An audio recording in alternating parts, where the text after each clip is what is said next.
It's a new year and many are worried about investments this year after a volatile year for the stock market last year. Joining our conversation this morning, our local financial advisor, Bruce Allen. Thank you so much for coming in. Nice to be here. You can see why people are a little bit uneasy about things. So it was a rough year for the stock market. How did the markets finish 2022?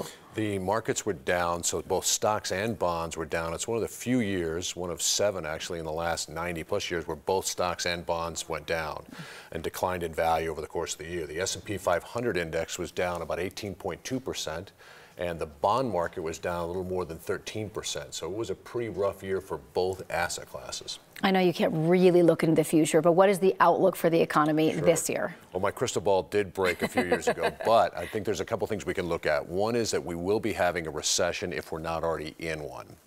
And there's a couple things to keep in mind about stocks and bonds when we go into recessions. The first thing is that typically in recessions, we see interest rates decline.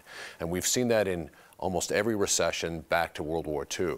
When rates decline, that's a very positive environment for bonds. And certainly some of the bond market does very well in that environment. So there are many people that are thinking that the bond market may have a much better year after 2 negative years. So interest rates, you believe, will go down. Bond markets will do better. What about stocks? The stock market is a question. It's a question of, one, how fast will the Federal Reserve be able to get inflation under control, and how bad is this recession going to be?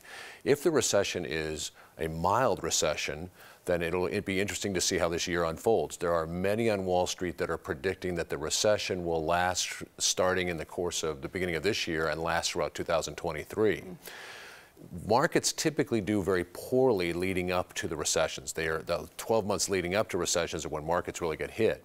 During recessions, sometimes even stocks go up during recessions.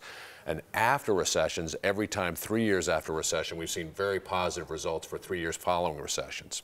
So the key thing is really how bad is the recession going to be and how soon will we be coming out of it. But the stock market is anticipatory, and we'll be predicting that they will be bottoming and moving up before the recession's over. We've talked about this recession with the big R, little r thing. Yes. And there was a period there where people were like, we're not sure we're going to get into that recession phase, but it does seem like that's happening, but maybe not with the big R. Not with a big R, not with a big R. Little r looks like it's much more likely, and I think that the other thing is that investors who are experienced are going to be looking at talking to their financial advisors about, hey, how do we take advantage of, if there's a further decline in markets in 2023, how do we take advantage of that? And sometimes people have seen that some asset classes that come out of the recessions are very strong, and this year we could see a move in both small caps and mid caps coming out of that. Typically, those stocks do very well coming out of a recession. So opportunistic investors can be taking a look at things and seeing how this year unfolds. Cautious investors can be looking at more fixed income. So sit down and talk to your financial advisor and say you're going to get through this. That's the key. That's what I was going to say. That's some good advice. Bruce, as always, thank you so much for coming in. You as well.